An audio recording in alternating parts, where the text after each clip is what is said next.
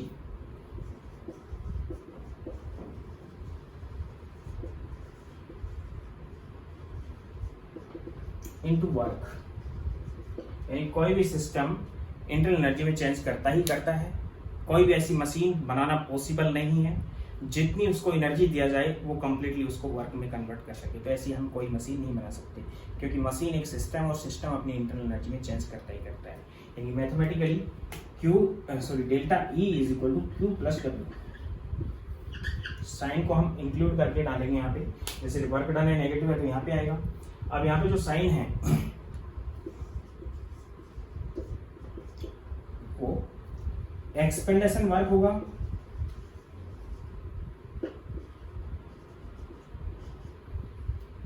तो W जो होगा वो नेगेटिव होगा।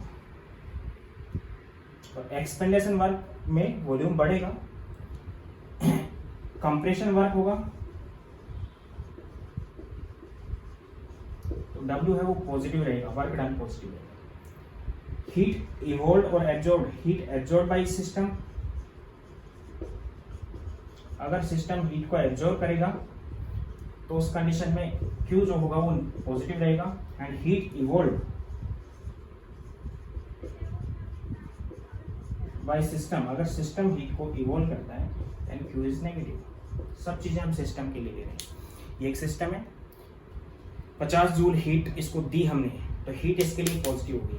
अब उसने उस 50 को 2 पार्ट में डिवाइड कर दिया, 40 जूल तो अपनी इंटरनल एनर्जी को बढ़ा लिया, तो बचा 10 जूल। 10 जूल का बार की तरफ वर्क कर देगा। सिंपल सा तरीका है। या फिर मैं कहूँ कि हीट इसने ली 50 जूल, इंटरनल एनर्जी में चेंज कर लिया 60 जूल, तो 10 जूल इसके ऊपर वर्क भी हुआ, जो कि कौन सा वर्क था, surrounding to system, work done on system. तो टोटल इसके पास इंटरनल एनर्जी का जो चेंज आता है वो Q W के इक्वल होता है। तो पहला केस लिया मैंने, Q था आपके पास 50, इंटरनल एनर्जी में इसने किया 40 का चेंज, तो वर्क एक्सपेंडेशन वर्क होगा, तो उस कंडीशन में -10 आ जाएगा। दूसरी कंडीशन मैंने ली कि हमने ये लिया 50, इसने किया 60, तो वर्क डन 10 हो जाएगा। यानी यहाँ पे तो कौन सा वर्क हो गया, एक्सपेंशन, और यहाँ पे कौन सा वर्क हो गया, कंप्रेशन। इंटरनल एनर्जी का चेंज यानी साइन यहाँ पे इंक्लूड करके पुट करेंगे इसके अंदर। तो ये था वर्क डन। नेक्स्ट लेक्चर के अंदर जो थर्मल एनर्जी और एंथैल्पी, हीट कैपेसिटी के बारे में डिस्कस करेंगे।